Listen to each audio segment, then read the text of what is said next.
भूगोल खंड अ और पाठ का नाम है तृतीयक एवं चतुर्थ क्रियाकलाप। पाठ संख्या के दृष्टिकोण से 7वां नंबर पाठ होगा ये। ऐसे आप सबके हिसाब से 9वां पाठ हम लोग पढ़ रहे हैं, लेकिन उसमें से 2 पाठ हम लोगों ने खंड ब का पढ़ लिया है। तो भूगोल खंड अ पाठ संख्या 7 नाम है तृतीयक एवं चतुर्थ क्रियाकलाप। तो सबसे पहला प्रश्न होगा तृतीयक क्रिया क्या है और चतुर्थ क्रिया क्या है। तो तृतीयक क्रियाकलाप का परिभाषा कहता है कि प्राथमिक क्रिया और द्वितीय क्रिया के द्वारा जिन वस्तुओं का निर्माण होता है और या जिन वस्तुओं का क्या होता है उत्पादन होता है, उन वस्तुओं को किसी के माध्यम से दूसरे या तीसरे व्यक्ति तक क्या करना, पहुंचाना, क्या कहलाता है, तृतीय क्रियाकलाप कहलाता है।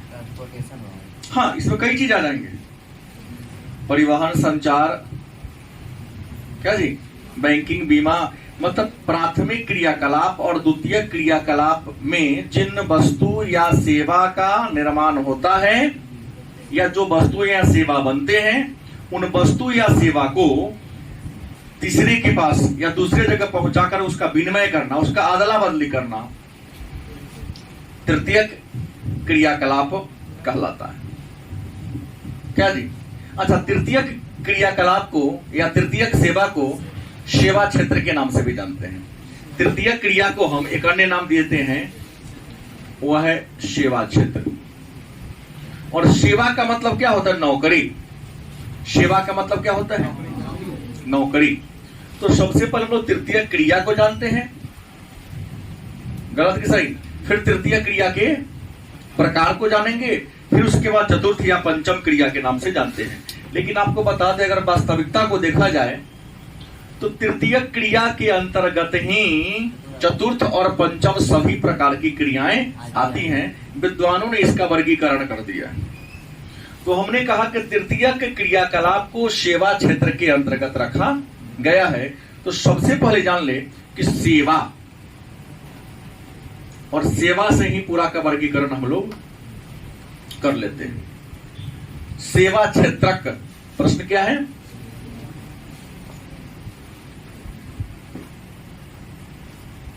क्या है? तो जब कोई व्यक्ति या व्यक्ति का समूह धनराशि लेकर, अब उसके अंदर जो उपयोगिता होती है, जो गुणवत्ता होती है, उस उपयोगिता और गुणवत्ता से किसी अन्य को संतुष्ट करता है तो उसको सेवा कहते हैं। जैसे हमारे अंदर गुण है कि मैं आपको ज्ञान दे रहा हूं, इसके बदले में मैं आपसे शुल्क ले रहा हूं, गलत सही? तो जब कोई व्यक्ति या व्यक्ति का समूह अपनी गुणवत्ता से समाज के लोगों को संतुष्ट करता है और उसके बदले में उससे धनराशि प्राप्त करता है, उसे कहते हैं सेवा। वास्तव में देखा जाए तो सेवा 2 प्रकार के होते हैं। सेवा के कितने प्रकार हैं? 2 प्रकार हैं। एक है सरकारी सेवा, एक क्या है, और दूसरा है गैर सरकारी सेवा। अब होगा कि सरकारी सेवा क्या है? सरकारी सेवा कहते किसे हैं? तो यदि आप कोई काम करते हो और उस काम के बदले में आपको पैसा, आपकी मजदूरी सरकार देती है, तो उसको हम सरकारी सेवा कहेंगे। यदि आप कोई काम कर रहे हो और उस काम के बदले में आपको पारिश्रमिक, आपकी मजदूरी कौन दे रही है? सरकार दे रही है। तो काम के बदले में आपको पारिश्रमिक, आपको मजदूरी सरकार दे, उसे सरकारी सेवा कहेंगे। लेकिन आपके कार्यों का पारिश्रमिक सरकार के द्वारा नहीं, किसी अन्य व्यक्ति के द्वारा या किसी गैर सरकारी संस्था के द्वारा आपके मजदूरी को दिया जाता है, आपके पारिश्रमिक को दिया जाता है, तो उसको हम गैर सरकारी सेवा के नाम से। अच्छा, तो गैर सरकारी सेवा को चाहे सरकारी सेवा को, दोनों को अगर हम मिला दें तो सरकारी या गैर सरकारी सेवा हम सबको मिला लेते हैं, तो पूरी सरकारी या गैर सरकारी सेवा को 3 भागों में बांट दिया गया है। कितने भागों में? सरकारी या गैर सरकारी सेवा। पहले तो हमने देखा कि सेवा क्या था। सेवा माने नौकरी, और नौकरी 2 प्रकार का होता है। सेवा को अगर हम समझाने के सेंस में नौकरी लिख दें, अंग्रेजी में सर्विस, तो चलेगा? नौकरी 2 ही प्रकार का होता है, या तो सरकारी नौकरी होगा, नहीं तो क्या होगा? और ये पूरी सरकारी और प्राइवेट नौकरी को अध्ययन की सुविधा के दृष्टिकोण से विद्वानों ने 3 वर्गों में क्या कर दिया है? विद्वानों ने इन सरकारी या गैर सरकारी सर्विस को या नौकरी को कितने भागों में बांट दिया? 3 भागों में बांट दिया। पहला कौन है? तृतीय क्रियाएं।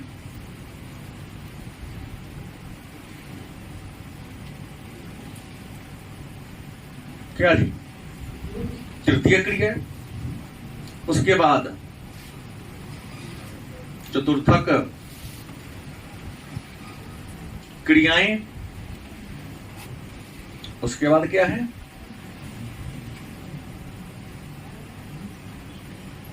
पंचम क्रिया। तो सबसे पहला प्रश्न मेरे सामने होगा कि तृतीय क्रिया है क्या, या तृतीय क्रिया कहते किसे?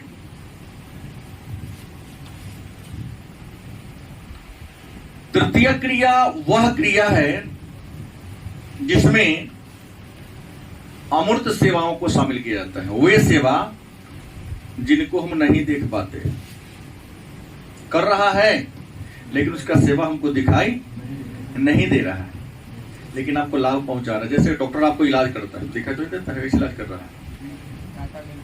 है? हाँ, आपको संतुष्टि मिल रही है ना? शहर में जाते हैं, जमीन खरीदना होता है, घर खरीदना होता है, घर किराया पर लेना होता है, आप खोजते खोजते परेशान हो जाओगे, लगेगा हम मेहनत करें, हमको मिल नहीं रहा है। और क्या करो, आप किसी एजेंसी के पास चल जाओ, हर बड़े बड़े शहर में बैठा हुआ है। सीतामढ़ी में, पटना में रूम खोजना आसान है, टू लेट लिख दिया मतलब रूम खाली है।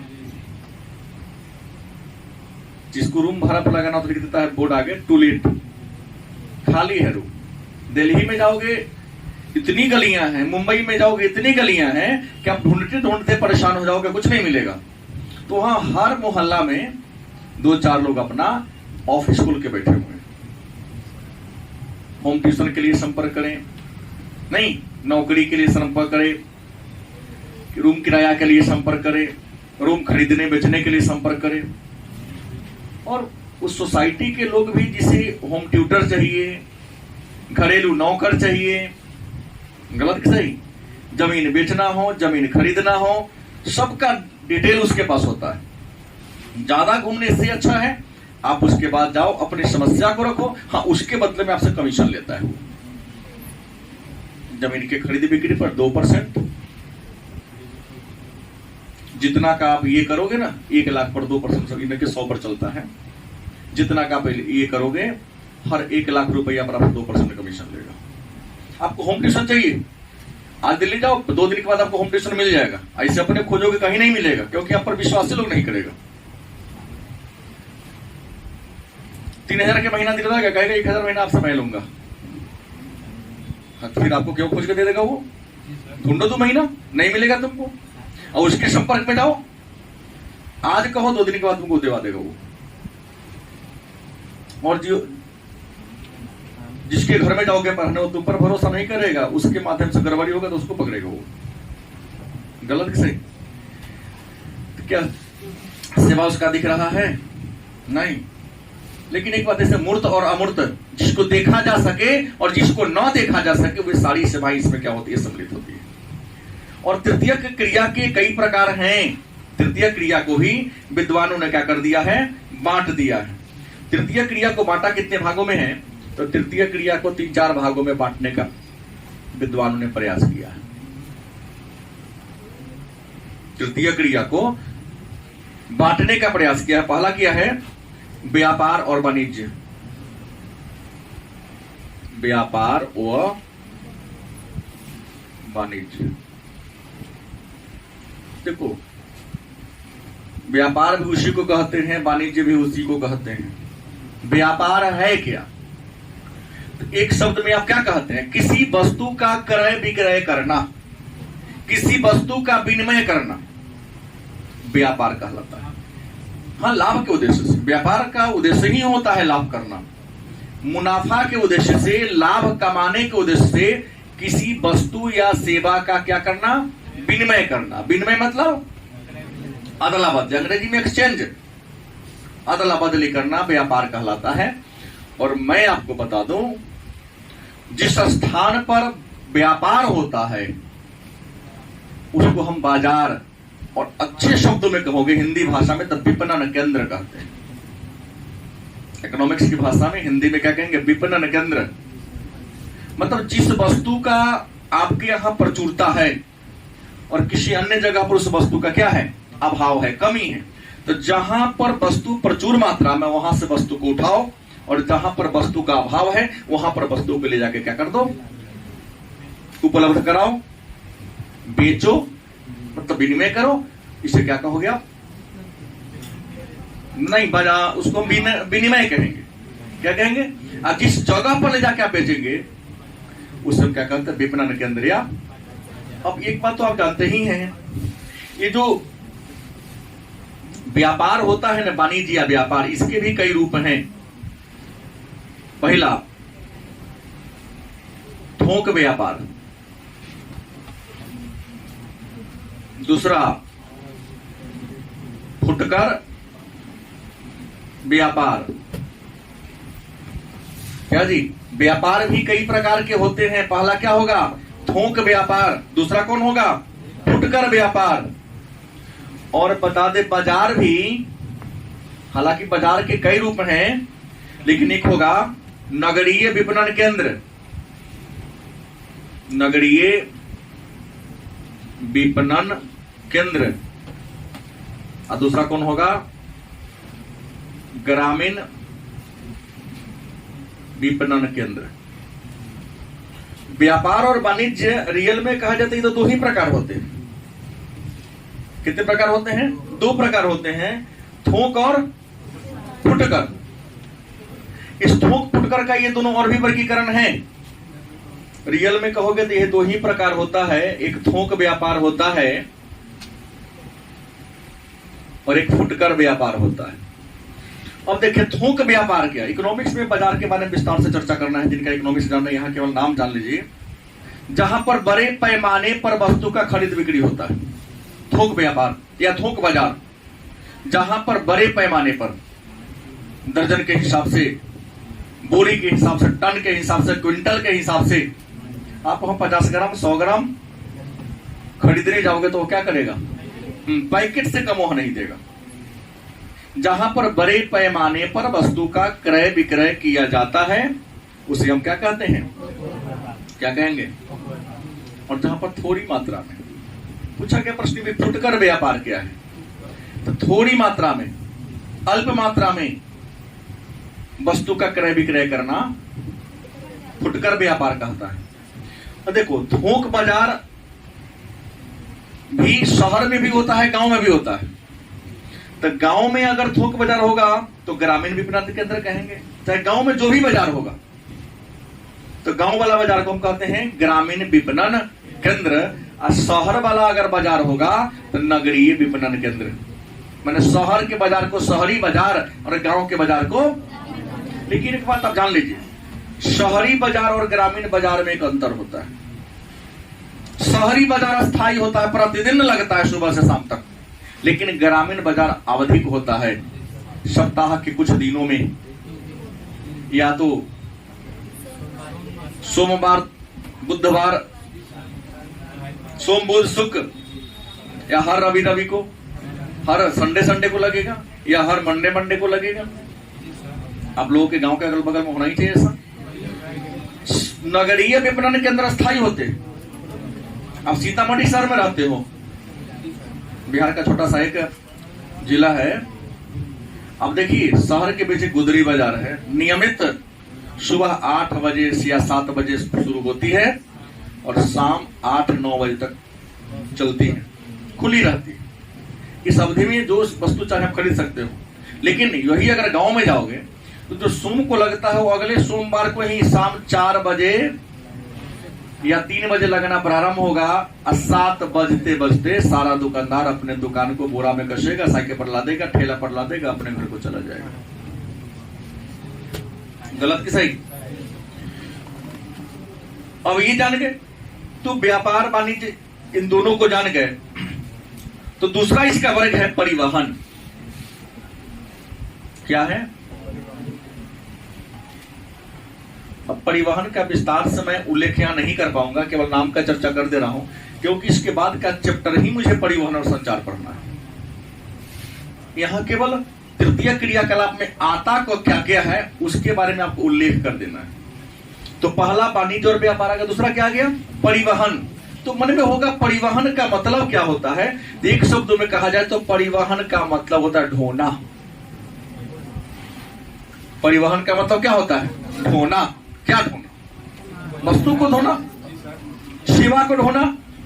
किसी वस्तु या सेवा को एक स्थान से उठा लिया, दूसरे स्थान पर क्या कर दिया? पहुंचा दिया। तो किसी वस्तु या सेवा को एक स्थान से दूसरे स्थान तक पहुंचाना, एक स्थान से दूसरे स्थान तक ढोना, क्या कहलाता है? परिवहन कहलाता है। और परिवहन के हम साधन की बात करें तो परिवहन के कई साधन हैं, जैसे जल परिवहन, स्थल परिवहन, वायु परिवहन। रियल में कहा जाए 3 गो है, इस 3 का वर्गीकरण फिर है। हाँ, एक नया आ रहा है, एक ले लेता हूं, पाइपलाइन परिवहन। हाँ, आ गया बहुत दिन पहले से। परिवहन कई देशों में तो दूध ढोया जा रहा है। क्या गैस पेट्रोलियम तो आम बात है, पानी तो हर घर में पाइप के माध्यम से जा रहा है। छत पर टंकी बैठा दो, हर घर में, घर के हर कोना कोना में उसको क्या कर दो? पहुंचा दो। तो प्रश्न है, परिवहन का मतलब होता है ढोना। वस्तु या सेवा को एक स्थान से दूसरे स्थान तक ढोना या पहुंचाना परिवहन कहलाता है। और परिवहन के 4 ही साधन हैं। जल परिवहन, जल के माध्यम से वस्तु या सेवा को एक स्थान से दूसरे स्थान तक ले जाना। क्या जी? फिर जल परिवहन का 2 प्रकार होगा, मैं वहां परिवहन चैप्टर में पढ़ूंगा। एक आंतरिक जल परिवहन, एक अंतरराष्ट्रीय जल परिवहन। आंतरिक जल परिवहन नदी में होगा, अंतरराष्ट्रीय जल परिवहन समुद्र में होगा। स्थल परिवहन धरती के माध्यम से, भूमि के माध्यम से एक स्थान से दूसरे स्थान तक जाएगा तो स्थल परिवहन कहलाएगा। और स्थल परिवहन के 2 प्रकार हैं, एक रेल परिवहन और एक सड़क परिवहन। एक रेल परिवहन और एक पुनः सड़क परिवहन के कई प्रकार हैं। परिवहन टॉपिक में वर्गीकरण करेंगे। सड़क परिवहन के भी कई रूप हैं, जो सड़क जानते हैं 4 नहीं, VH, DH, SH, NH। और NH के भी कई वर्ग हैं इंडिया में। नहीं, एक्सप्रेस वे, सुपर हाईवे, स्वर्णिम चतुर्भुज, नॉर्थ ईस्ट कॉरिडोर, है ना। इंडिया में परिवहन पढ़ेंगे तो विस्तार से चर्चा होगी, लेकिन यहां जानने तृतीय क्रियाकलाप में परिवहन आते हैं। परिवहन के हैं जल परिवहन, स्थल परिवहन, वायु परिवहन। यह भी 2 प्रकार है, एक घरेलू वायु परिवहन, एक अंतरराष्ट्रीय वायु परिवहन। और पाइपलाइन परिवहन, पाइप के माध्यम से तरल पदार्थ को, ये नहीं कहना कि हम तो यहां से कोयला ढो के ले जाते हैं, पाइप के माध्यम से तरल पदार्थ को एक स्थान से दूसरे स्थान तक ढोना पाइपलाइन परिवहन कहलाता है। तीसरा क्या आता है? सेवाएं। क्या आता है? क्या आता है? सेवाएं। अब सेवा में क्या होगा? सेवा में हम दे सकते हैं, सेवा के कई रूप हैं। शिक्षण दे सकते हैं कि ना देंगे? चौथी में ले लेता है इसको लेके। हाँ, तो बीमा तो चलवे करेगा। बैंकिंग, बीमा और हाँ, क्यों नहीं होगा? पुलिस, सेना, बहुत है। थोड़ा ज्यादा दिमाग वाला काम को छोड़ दीजिए ना केवल। गलत कि सही? तो एक यहां परिभाषा आपके मन से आ रहा है, आप दे सकते हो। तृतीय क्रिया क्या है या तृतीय क्रिया कहते किसे हैं? तो व्यापार, वाणिज्य, परिवहन और सेवा को सम्मिलित रूप से तृतीय क्रिया कहते। वाणिज्य, व्यापार, परिवहन नहीं, एक और छोड़ दिया मैंने, संचार छोड़ दिया। नहीं, जोड़ देंगे तो ज्यादा ही अच्छा रहेगा। किया जाता है, एक शब्द जुड़ जाएगा, दूसरा क्या होगा? परिवहन, संचार, व्यापार आदि सेवाओं को सम्मिलित रूप से तृतीय क्रियाकलाप के नाम से जानते हैं। अगर इस बात को समझ गए तो मैं आ रहा हूं चतुर्थ क्रियाकलाप पर। तृतीय क्रियाकलाप में समझने में किसी छात्र या छात्रा को परेशानी शायद नहीं हुई होगी? कोई है?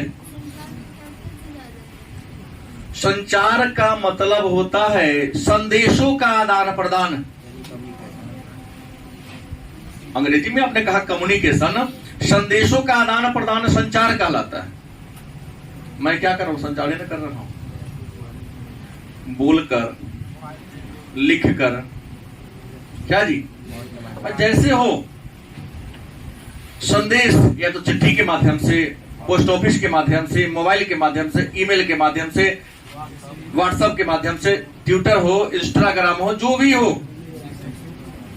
अगर किसी माध्यम से अपने बातों को, सूचनाओं को एक व्यक्ति से दूसरे व्यक्ति तक आप पहुंचा देते हो, संचार कहलाता है।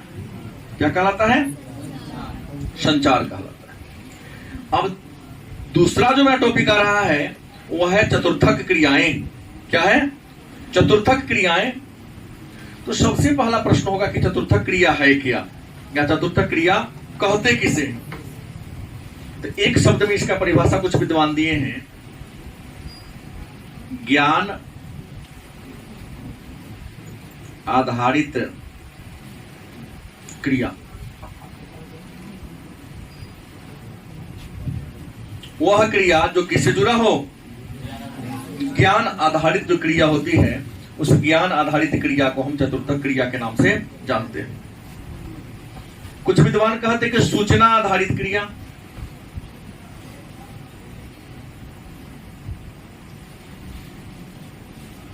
सूचना आधारित क्रिया को क्या कहते हैं? चतुर्थ क्रिया कहते हैं। कुछ विद्वान कहते हैं अनुसंधान एवं विकास, अनुसंधान एवं विकास आधारित, अनुसंधान एवं विकास आधारित क्रिया को चतुर्थक क्रिया के नाम से। अगर हम सबको जोड़ देंगे सटीक परिभाषा आ जाएगा ना? हो जाएगा। तीनों को जोड़ दीजिए ना, क्या दिक्कत है? सब विद्वान, कोई दुखी नहीं होगा। जो पढ़ेगा वो कहेगा चलो हमको ही ले लिया। नहीं, चतुर्थ क्रिया क्या है? सूचना प्रौद्योगिकी विकास, वैसी क्रिया जो सूचना का आदान प्रदान करता हो, अनुसंधान हो, विकास हो और ज्ञान आधारित हो। ज्ञान आधारित वैसी क्रिया जो विकास और अनुसंधान से संबंधित हो। नहीं, ज्ञान आधारित वैसी क्रिया जो विकास और अनुसंधान से संबंधित हो। क्या? हाँ, विकास मतलब डेवलपमेंट। कोई काम करते हैं आप डेवलपमेंट के जैसा पढ़ाई कर रहे हैं, आगे बढ़ने के लिए। मैं पढ़ा रहा हूं आपको आगे बढ़ाने के लिए, क्योंकि पढ़ते हैं तभी आप डेवलपमेंट करेंगे। नहीं पढ़ोगे डेवलप नहीं करोगे। एक दो दिन मैं पहले वीडियो देखा, बड़ा अच्छा लगा हमको वीडियो, जिसने भी बनाया हो। एक बच्चा पूरा खूब जोर लगा के मेहनत कर रहा है, खूब जोर लगा के, पूरा बेड पर किताब बिछा दे, पूरा थोड़ा पढ़ता है, उसको बंद करता है, उसको पढ़ता है, उसको बंद करता है, फिर मोबाइल देखता है।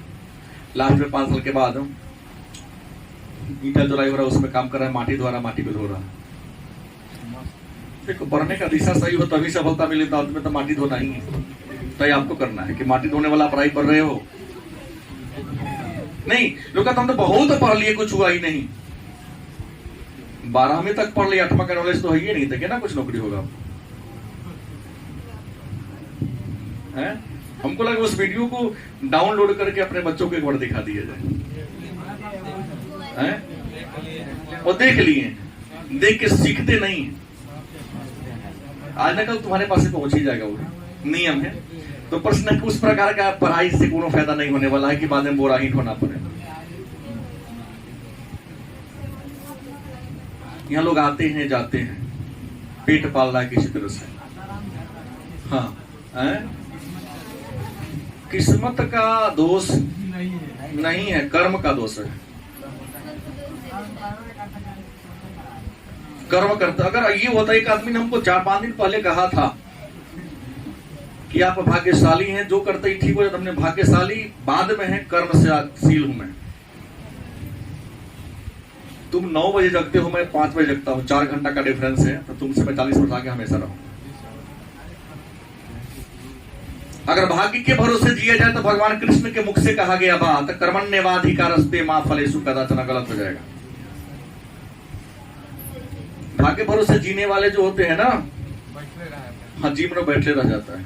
परमात्मा भी कहते हैं कि परमात्मा, मैं उसी को हेल्प करता हूं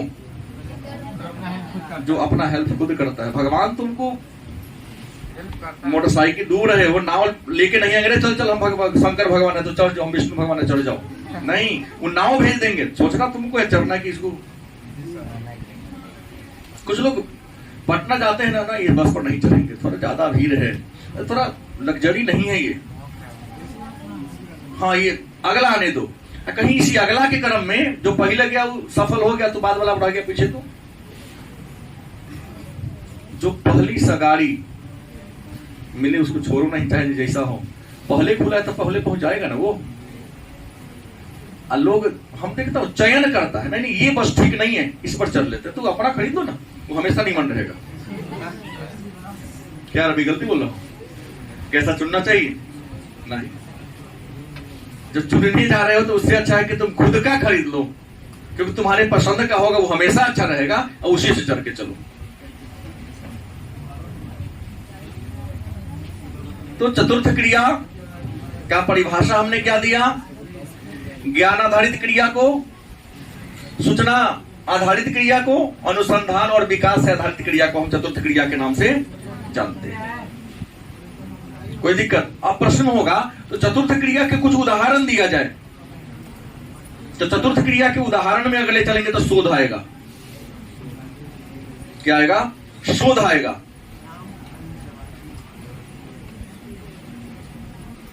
सुरक्षा आएगा,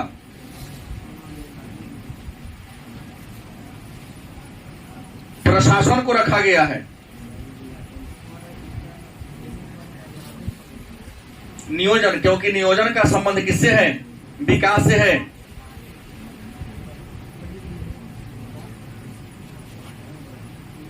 अंतरराष्ट्रीय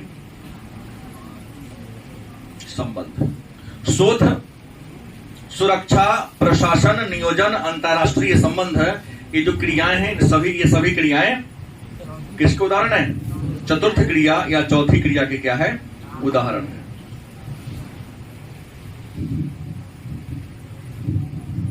कुछ विद्वान इसका निचोड़ देते हैं। चतुर्थ क्रिया के बारे में कुछ विद्वान निचोड़ दिए हैं कि वे क्रियाएं जो नवीन एवं वर्तमान विचारों की रचना करता है। बड़ी सटीक परिभाषा ये भी है।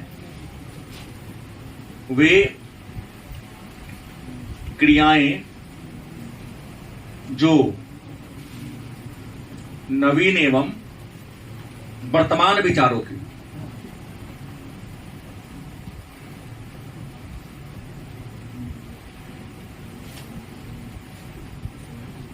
नवीन एवं वर्तमान विचारों की क्या करती है? रचना करती है। उसका या उनका पुनर्गठन करती है, व्याख्या करती है। मतलब यह केवल फोकस किया कभी पर अनुसंधान पर। क्या जी? यह फोकस जो मैं दिया हूं किस पर किया है? रिसर्च पर दिया है फोकस। कि वे क्रियाएं माने वे काम जो नवीन मतलब नया और वर्तमान विचारों का, तुम्हारे मन में जो उठ रहा है, वर्तमान विचार क्या है? जो तुम्हारे मन में उठ रहा है, काश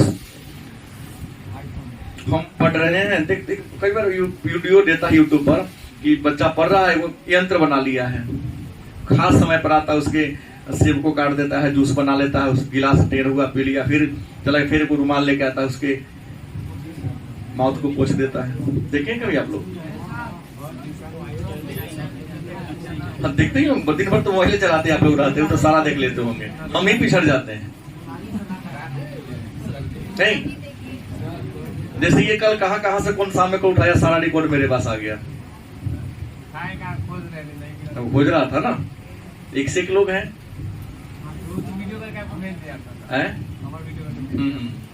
प्रश्न ये है कि वर्तमान विचारों की रचना करता है। तुम्हारे मन में जो वर्तमान विचार उठ रहे उसको रचना निर्माण कर रहा है और उसका पुनर्गठन करने का प्रयास करता है, उसकी व्याख्या करने का प्रयास करता है।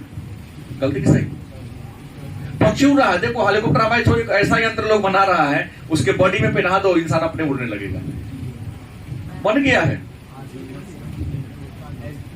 मछली तैर रही तो इंसान अकेला मछली की तरह क्यों नहीं? तो पीठ पर सिलेंडर बांध दो, मछली की तरह ड्रेस बना दिया, उसमें हवा भर दो, समुद्र में कितनों दिन रहेगा, खाली भूख उसको ना लगे, डूबे नहीं करेगा। ऑक्सीजन खत्म हो जाएगा तब मरेगा। तो ऐसा करेगा, एक ऐसा क्रिएट कर देगा मशीन आने वाले दिनों में। रिसर्च हो रहा है कि जैसे मछली पानी में रहकर जल के ही हाइड्रोजन और ऑक्सीजन को अलग करके सांस लेते, वैसे इंसान भी ऑक्सीजन ले। हमको लगता कुछ ना कुछ करेगा, अवश्य करेगा, क्योंकि जो हमारे मन में विचार है, जब मछली पानी में सांस ले सकता तो इंसान क्यों नहीं भाई? यही तो है साइंटिस्ट कहते, जहां हम सोचना, दिमाग मेरा काम करना बंद कर दो, उसके बाद सोचना शुरू कर सकता हूं, तो साइंटिस्ट है वो।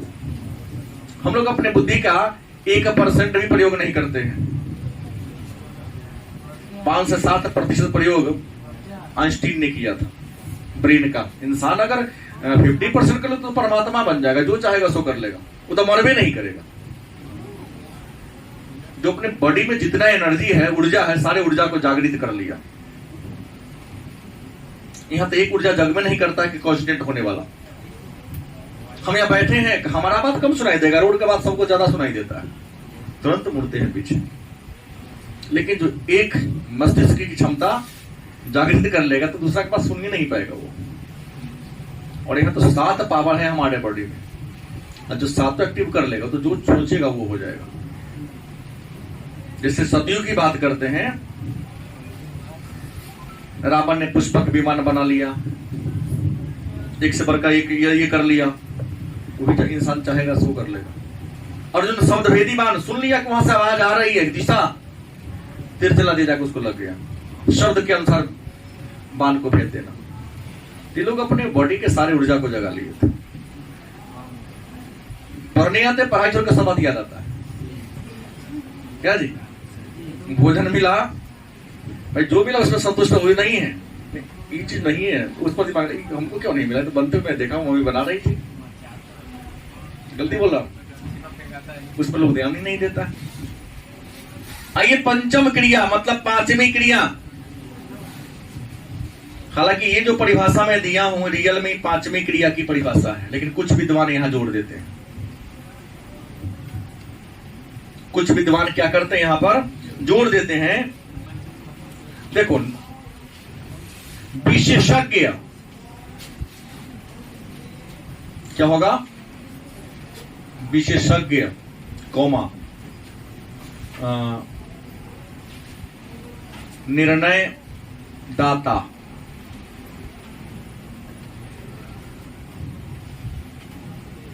परामर्श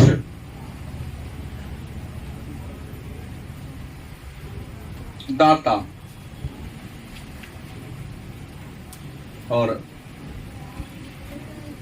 नीति निर्धारक।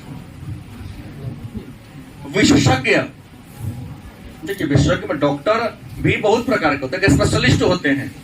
कान का स्पेशलिस्ट, आंख का स्पेशलिस्ट, गला का स्पेशलिस्ट, पेट का स्पेशलिस्ट, हड्डी का स्पेशलिस्ट। नहीं, सीधे क्या डॉक्टर की कौन सेवा? डॉक्टर तृतीय सेवा में चलाएगा। अगर हम चिकित्सक की बात करें, सीधे कहा जाए चिकित्सक तो तृतीय सेवा आ जाएगा, लेकिन कहा जाए कान स्पेशलिस्ट, पंचम आ गया। विशेषज्ञ की सेवा। निर्णय दाता, जो निर्णय को देता है, निर्णय कौन? जज देता है। निर्णय कौन सुनाता है? जज देता है, डिसीजन।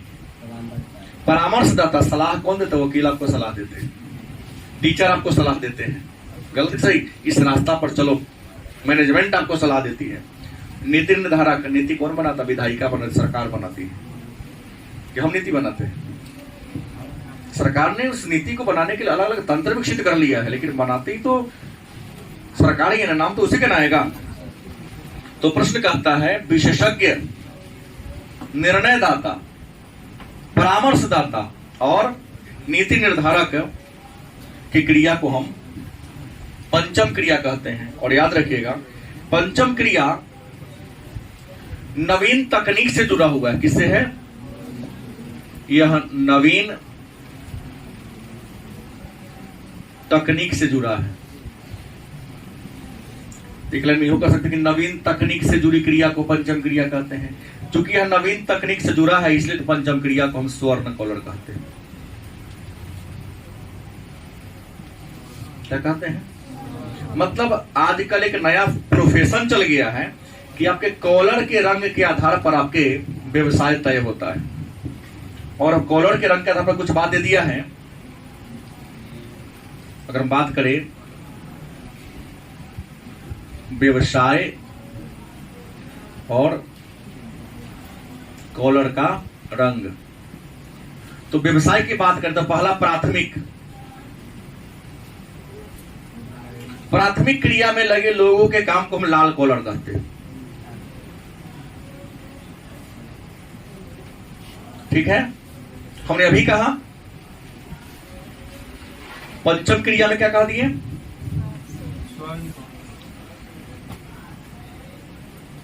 पंचम क्रिया वाला को क्या कहा दिया? स्वर्ण कॉलर। फिर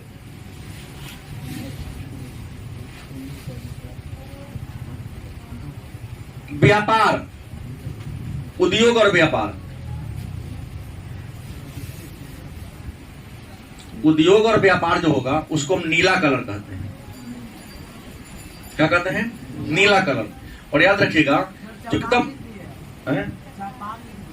नहीं नहीं व्यापार है, चलिए नहीं आप समझिए ना, बोल तो रहा हूं व्यापार ना मैं। तो उद्योग और व्यापार वाला जो कलर उसको क्या कहते हैं? नीला कलर। और उच्च प्रौद्योगिकी वाला, उच्च प्रौद्योगिकी की बात करें इसको कहते हैं श्वेत कलर। एकदम पूर्णतः हाई प्रोफाइल वाला जो ड्यूटी करता हो उसको हम श्वेत कलर के नाम से। और एक संसार में एक नया बात चल रहा है, हालांकि आप लोग जानते हैं नाम, हालांकि इसके बारे में चर्चा मैं आगे भी करूंगा। एक है कॉल सेंटर,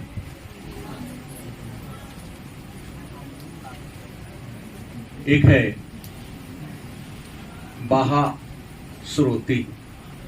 उम्मीद है कॉल सेंटर क्या है, बाहाश्रोती क्या है, इन दोनों के बारे में जान रहे हो। एक नया प्रश्न हमेशा 2-3 बार से पूछ दिया है, चिकित्सा पर्यटन।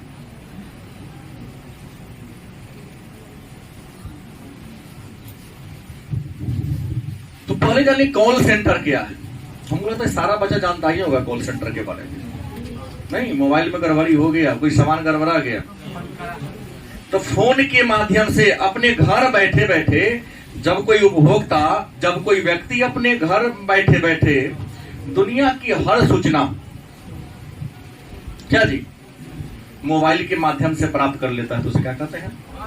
सरकार ने, हर बहुराष्ट्रीय कंपनियां ने हर बड़े बड़े शहर में अपना एक ब्रांच बैठा दिया है और वहां पर कुछ कर्मचारी को बहाल कर दिए हैं। वे कर्मचारी उस कंपनी से संबंधित सभी सुविधाएं फोन के माध्यम से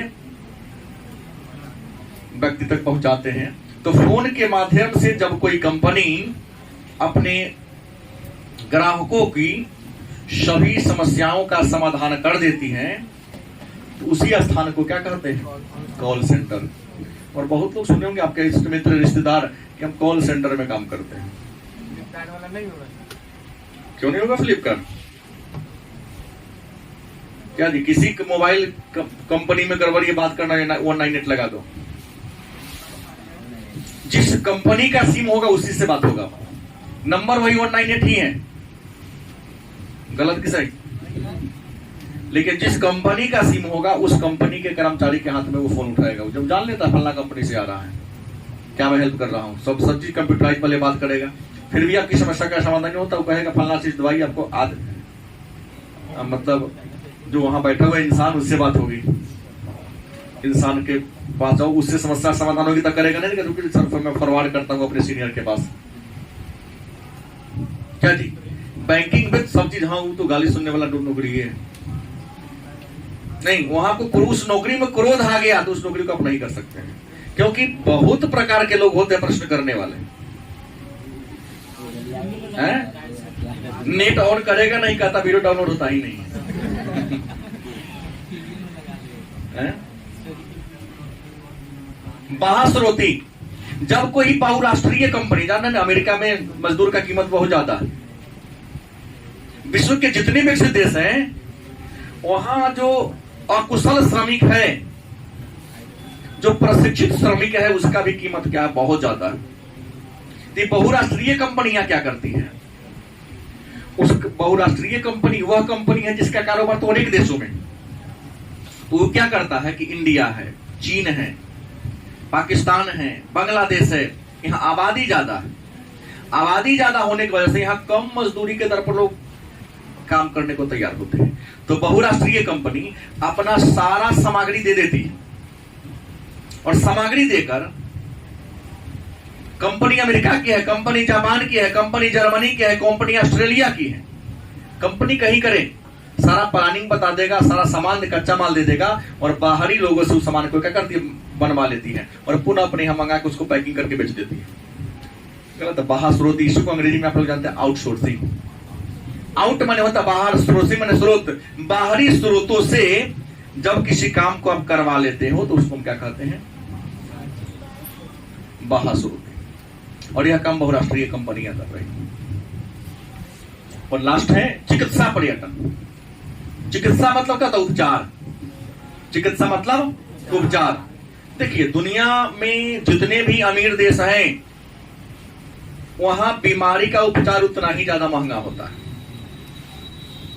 लेकिन अमीर और गरीब हर देश में रहते हैं। अगर हम एशिया महादेश की बात करें या पूरे विश्व के 7 महाद्वीप की बात करें तो जितना सस्ता इलाज इंडिया में होता है उतना शायद अन्य कहीं क्या होता है, नहीं होता है। यहाँ तो रेलवे पर 1 रुपया बढ़ता, लोग हल्ला, अरे बहुत बढ़ गया। और इंडिया से 5 गुना ज्यादा अमेरिका में रेलवे का किराया है, जापान में, हर जगह। इंडिया में कमाई है तो लोग सक्रिय हैं। इंडिया के लोग गरीब है, मैं तो खुद कहा, अपने जिम्मेदारी से कहिए हैं। नहीं, 9 बजे जगेगा, आज काम करने का मूड नहीं है, तो पूरा हो जाएगा तब कमाएगा। यहाँ एक बार अगर मुखिया के पद पर हो गया, अगला बार हार गया तो कोई काम नहीं करा, हम तो मुखिया बन गए। जैसे आप लोग पढ़ के जाते, पिताजी ने कहा थोड़ा मवेशी को चारा डालो, हम पढ़े छी ना देव चारा, तो क्या करेगा, तू गरीब नहीं रहेगा तो अमीर बनेगा। अमेरिका के राष्ट्रपति जो इससे पहले थे ट्रंप, राष्ट्रपति पद से कौन है अभी, बाइडेन। इससे पहले कौन थे, ट्रंप थे, हट गए पद पर से। क्या अपन कारोबार देख रहा है कि नहीं। यहाँ तो एक बार भी तो मुखिया बन गया, वार्ड बन गया, तो अपना खेतों में काम करने जाता है, जो इन्होंने कमैले हैं उसको उड़ाता रहेगा, फिर जमीन बेच के अगला बार चुनाव लड़ने का प्रयास करेगा। हारे जीत इससे मतलब नहीं है, जो मैं बोल रहा हूं सोच लो बात को। छोटा सा पद मिला नहीं, छछूंदर के मुंह पर चमेली के तेल वाली कहानी है। एक बार विधायक बनेगा, उसके बाद लगातार हारेगा, फिर भी उसी में करेगा, अपने खेत खलियाने, अन्य को लगता है कि हम सबसे ऊपर हो गया, तो हमको काम करना ही नहीं। अमेरिका अमेरिका इसलिए है क्योंकि वहां के लोगों की सोच भी अमेरिका जैसी है। लोग एक उदाहरण देता है ना कि ड्यूटी करके आते हैं, 2 घंटा समय मिलता है तो जूता पॉलिश करना शुरू। जूता पॉलिश करते नहीं है, माने किसी न किसी काम में लग जाते हैं। गलत कि सही। और यहाँ तो अगर आप अकेला हैं, कहीं जा रहे हैं, अपने पत्नी को या बेटे काउंटर बैठा दे, करो होगी वो काम करो। कैसा निर्लज है कि काउंटर पर बैठा दिया, तुम्हारी गरीब सोच है यार। हाँ मैं सुना हूं इसलिए बोल दिया। तुम जीवन में कभी अमीर नहीं हो सकते हो क्योंकि तुम्हारी सोच ही गरीब जैसी है, और नकारात्मक सोच ज्यादा यहाँ लोग रखता है। क्या सकारात्मक सोच यहाँ नहीं लगता है, कहेगा हम अमीर क्यों नहीं बनते। तो अन्य देशों की तुलना में एशिया के अन्य, श्रीलंका, नेपाल, भूटान, इन लोगों में चिकित्सा ज्यादा महंगा है। तो इन देशों के लोग अपने बीमारी का इलाज कराने कहां आते हैं? इंडिया में आते हैं, या विश्व के अन्य देश के भी यहाँ आते हैं। तो बीमारी का उपचार कराने के उद्देश्य से यदि कोई व्यक्ति एक दूसरे स्थान से दूसरे स्थान पर या एक देश से दूसरे देश में क्या करता है, क्या कहलाता है? चिकित्सा पर्यटन कहलाता है। तो ये रहा टॉपिक।